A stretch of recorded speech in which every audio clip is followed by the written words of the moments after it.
नौशाद सैफी, गुड्डू अंसारी के साथ आप देखिए लाइव तस्वीरें मीडिया हाउस से। मुख्यमंत्री जी पहुंच चुके हैं।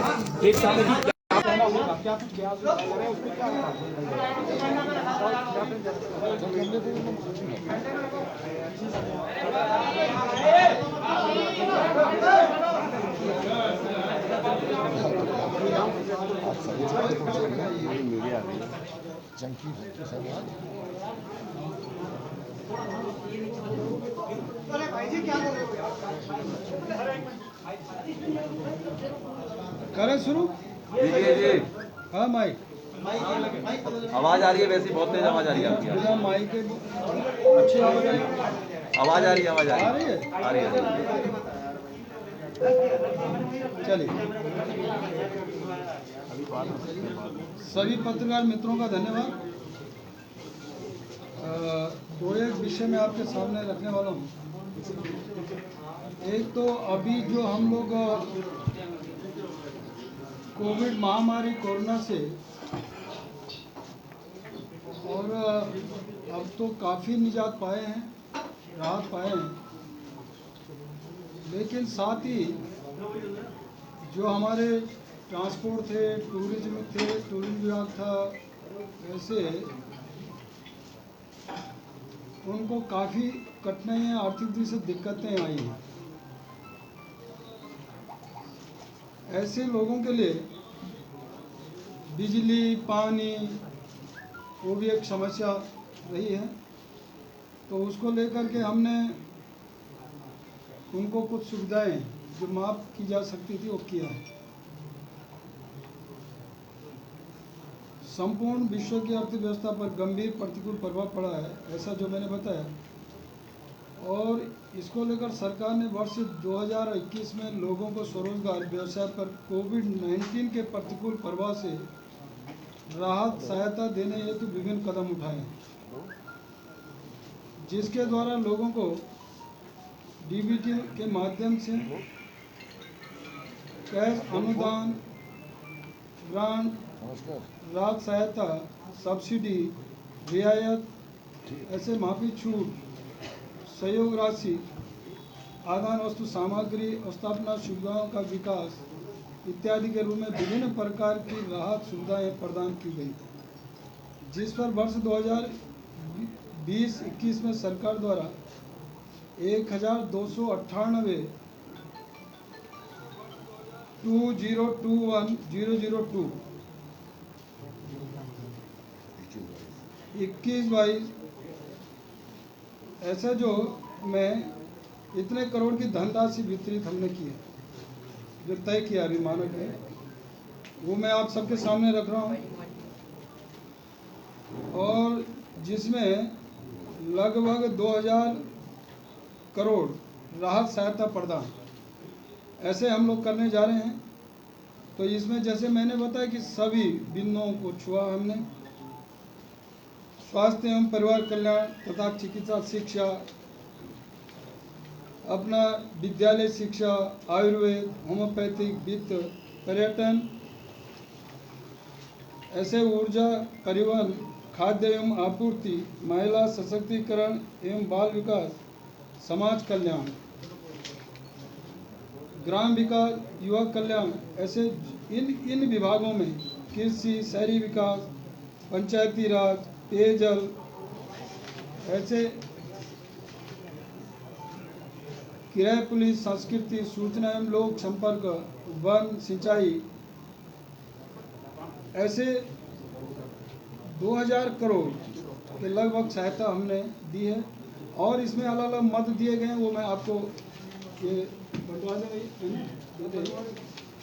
दूसरा, बड़ी संख्या में नियुक्तियां, मैं पहले भी आप लोगों से कहा था कि हर विभाग में हम नियुक्तियां करने जा रहे हैं, और उसकी बड़ी संख्या आपके सामने हम लोग रखने जा रहे हैं। ये हमारा तैयार था, केवल मुझे घोषणा मात्र करनी थी।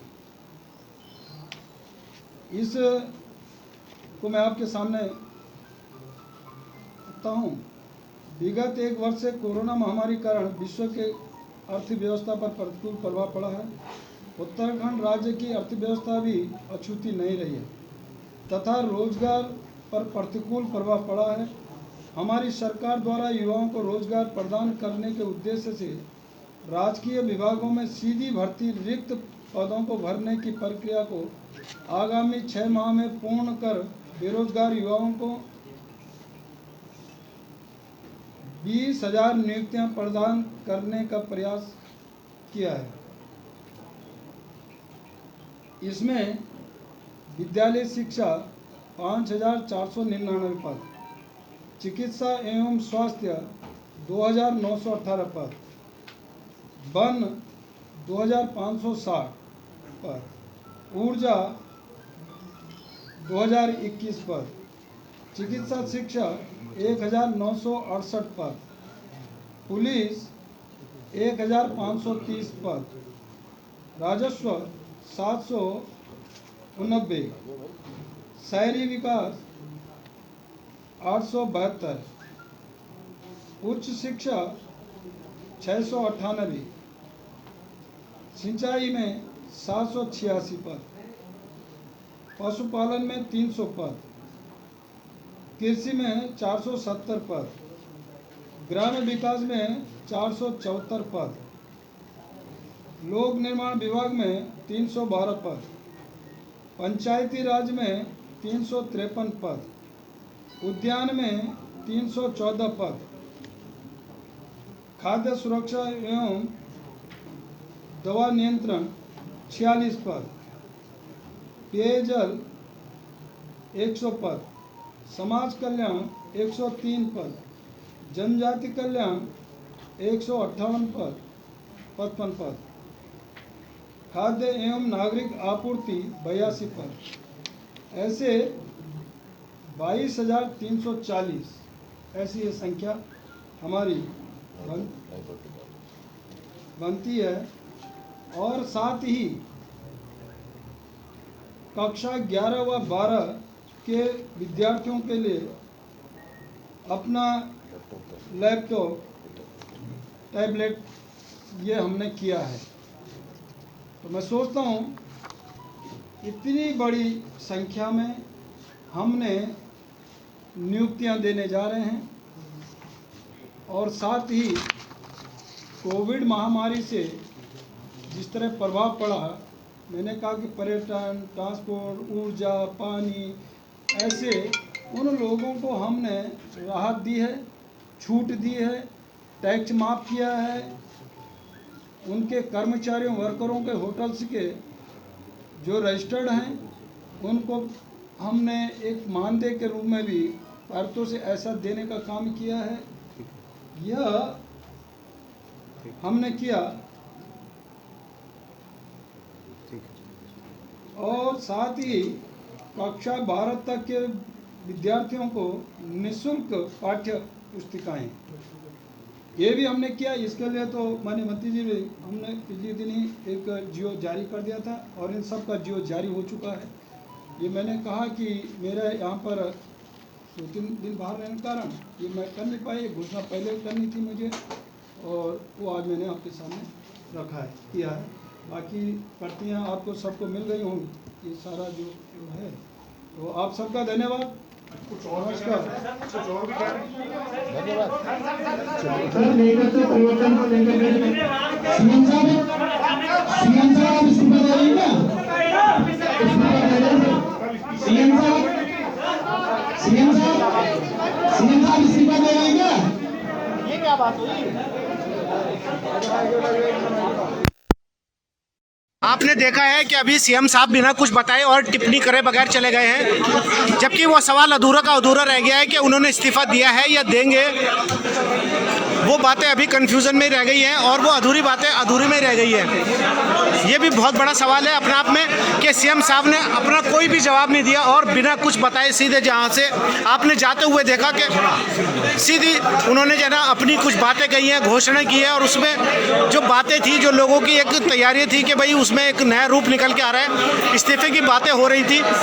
कहीं भी हमने देखा कि इस्तीफे की बात नहीं की उन्होंने और उनसे सवाल करे गए तो वो सीधे चुपचाप से निकलते हुए चले गए है सीएम साहब, और उनके साथ में सुबोध उनियाल जी, अरविंद पांडे जी जो उनके साथ में थे। मौजूदा हालात आपने देखे, कोई भी इस बारे में बात नहीं कर पाए, सिर्फ घोषणाओं की बातें की उन्होंने। जो पत्र आपके सामने उन्होंने पढ़ा, हमने आपको लाइव तस्वीरें दिखाई, आप देख रहे हैं कि ये एक अधूरी बात रह गई है। और कहीं ना कहीं पत्रकारों का नज़ारा आप देख सकते हैं कि यहाँ हजूम है और सबकी जो है ना बातें अधूरी की अधूरी रह गई है। और इसके बारे में अभी आगे और कोशिश करते हैं। सीएम साहब का आमना सामना अगर हमारा होता है तो हम उनसे पूछेंगे कि ये एक सच्चाई जो वो छुपा करके ले गए हैं, क्या वो सच्चाई का समय था छुपाने का या नहीं था।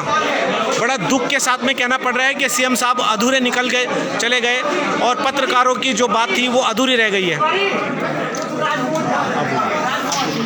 जैसे कि भी आपने देखा होगा कि सभी पत्रकार बंधु आपातकाल की तरह यहाँ पर एक प्रेस कॉन्फ्रेंस रखी गई और यहाँ पर बुलाया गया सभी पत्रकारों को। और ये सोशल मीडिया पे एक्टिव हुआ कि लगातार जो हमारे तीरथ सिंह रावत जी हैं वो इस्तीफ़ा दे रहे हैं, मगर इस्तीफे की कोई बात नहीं। घोषणा पत्र आपके सामने खोला गया, जो लॉकडाउन का घोषणा पत्र था, क्या क्या सुविधा है। उनके साथ सुबोध उनियाल जी थे और साथ में अरविंद पांडे जी भी थे, शिक्षा मंत्री। मगर किसी के पत्रकारों का सवाल का कोई जवाब नहीं मिल पाया और सवाल उठाएं, कोशिश की है कि आप इस्तीफ़ा दे चुके या नहीं दे चुके, मगर उसका कोई जवाब नहीं हुआ। और तीनों और चारों सारे के सारे एक साथ यहाँ से चले गए।